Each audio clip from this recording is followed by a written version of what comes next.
नमस्कार दोस्तों। Legal vocab bye Saumya में आपका हार्दिक स्वागत करती हूँ।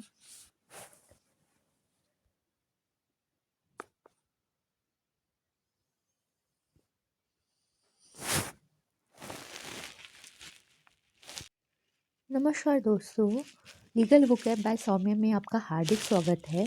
मैं सौम्या गुप्ता आज एक बार फिर आपके सामने वीडियो लेके आई हूँ। कॉन्स्टिट्यूशन की जो हमारी सीरीज़ चल रही है वो जो है कॉन्स्टिट्यूशन के बारे में जो मैं बता रही हूँ। लास्ट वीडियो में मैंने बताया था आपको कि फेडरल कॉन्स्टिट्यूशन और यूनिटरी कॉन्स्टिट्यूशन में डिफरेंस क्या होता है और फेडरल कॉन्स्टिट्यूशन के क्या फीचर्स हैं। करेक्ट, जो हमारा कॉन्स्टिट्यूशन क्या है, फेडरल है कि यूनिटरी है या क्वाजी फेडरल है। तो आइए हम जानते हैं कि कॉन्स्टिट्यूशन अगर फेडरल है हमारा तो उसमें क्या 5 करेक्टरिस्टिक्स हैं जो कि हमें जाननी चाहिए। पहले ही है डिस्ट्रीब्यूशन ऑफ पावर्स। इसको मैंने पिछली वीडियो में इनको 5 को मैंने आपको बताया था, लेकिन एक्सप्लेन नहीं किया था, जो कि मैं इस वीडियो में कर रही हूँ। मैंने कहा था मैं अगली नेक्स्ट वीडियो में आपकी एक्सप्लेन करूँगी। तो आई होप आपको ये वीडियो आएगी, पसंद आएगी। पसंद आए तो शेयर, लाइक एंड कमेंट ज़रूर करिए। तो पहली भी में है, पहली करेक्टरिस्टिक्स है कि डिस्ट्रीब्यूशन ऑफ पावर्स, यानी कि essential feature of every federal constitution is the distribution of powers between the central and the state government. यानी कि सेंट्रल दो गवर्नमेंट बताई थी मैंने लास्ट वीडियो में। सेंट्रल गवर्नमेंट होती है और government of the several units होती है, जो कि फेडरेशन। फेडरेशन का मतलब होता है संघ।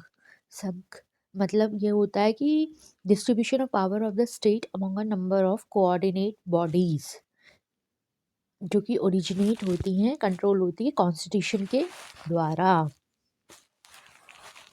यानी कि डिस्ट्रीब्यूशन ऑफ पावर्स है बिटवीन सेंट्रल गवर्नमेंट और गवर्नमेंट की ही सेवरल यूनिट्स होती हैं जो कि फेडरेशन बनाती हैं, जिसे हम कहते हैं संघ, जो कि कोऑर्डिनेट बॉडीज होती है, each originating in and control by the constitution. ठीक। सेकेंड है supremacy of the constitution. Supremacy of the constitution में हम कहेंगे कि this means the constitution should be binding on the federal and the state government. Neither of the two governments should be in a position to override the provisions of the constitution relating to the power and status which is to enjoy. मतलब ये है कि constitution की supremacy का मतलब ये है कि वो उसकी कही हुई लिखी हुई बातें फेड सेंट्रल और स्टेट गवर्नमेंट दोनों पर लागू होंगी, मान्य होगी, बाइंडिंग होगी। Neither of the two constitutions should be in a position to override the provisions of the constitution. कोई भी गवर्नमेंट इनमें से नहीं होगी कि वो ओवरराइड करे provision of the constitution which is the power relating to the power and status which is to enjoy, जो इन्हें ये इन्जॉय करेंगे। पावर एंड स्टेटस गवर्नमेंट्स दोनों वो ओवरराइड नहीं कर सकती हैं कॉन्स्टिट्यूशन को। This requirement satisfied if the supreme और overriding authority is accorded only to the provisions relating to the division of power. सिर्फ डिवीजन ऑफ पावर पे ही बाइंडिंग होगी और प्रोविजंस पे। Other provisions of the constitution which do not relate to the division power other between the centre and units need not be supreme.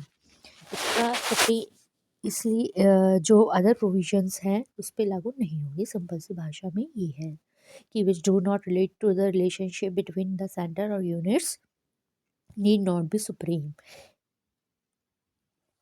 वो provisions constitution के ज़रूरी नहीं कि सुप्रीम ही हो। राइट।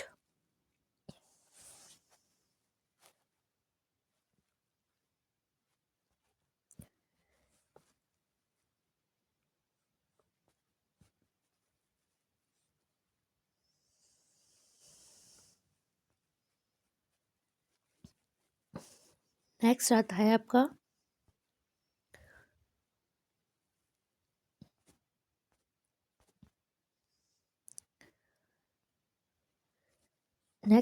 आपका रिटन कॉन्स्टिट्यूशन।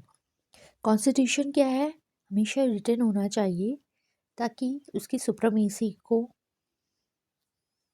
मेंटेन किया जा सके। यानी कि it is impossible practically to maintain the supremacy of the constitution unless the terms thereof have been reduce into writing. Writing में जब तक ना किया गया हो तब तक इनकी ये जो है unless the terms thereof have been reduce into writing, नहीं जब तक नहीं किया गया हो तब तक मेंटेन सुप्रीमेसी करना उस कॉन्स्टिट्यूशन की ये इम्पॉसिबल है। Okay, now rigidity.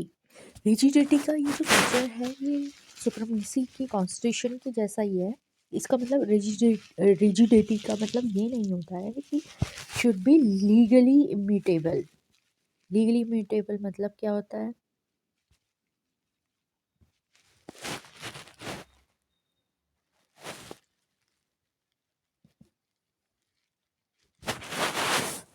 Legally immutable यानी कि ये नहीं है कि रिजिड रिजिड होना चाहिए। कॉन्स्टिट्यूशन का मतलब ये नहीं है कि रिजिड हो।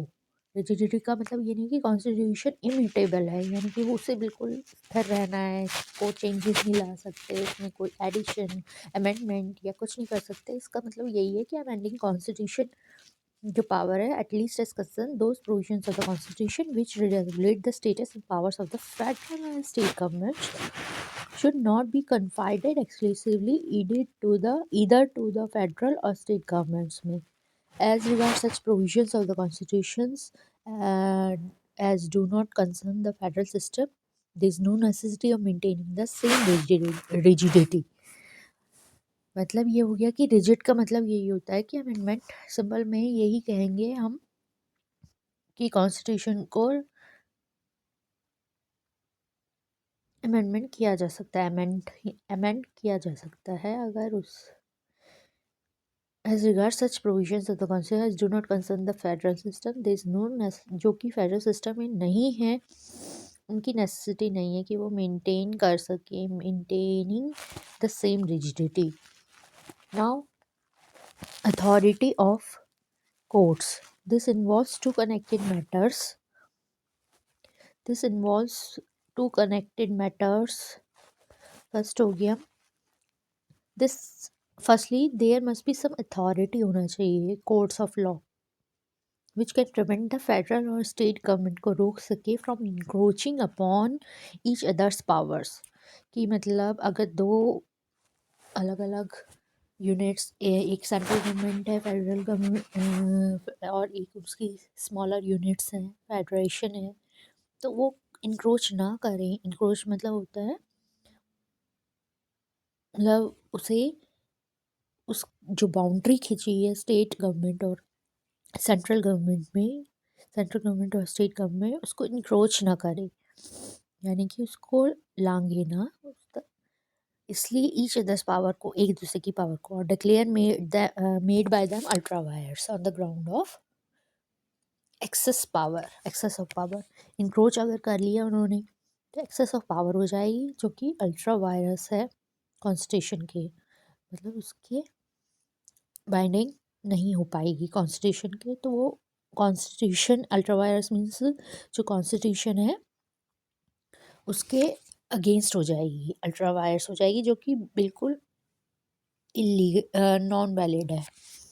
Secondly, it is not enough to empower the courts to pronounce upon the constitutionality or invalidity of enactments of the federal or state governments।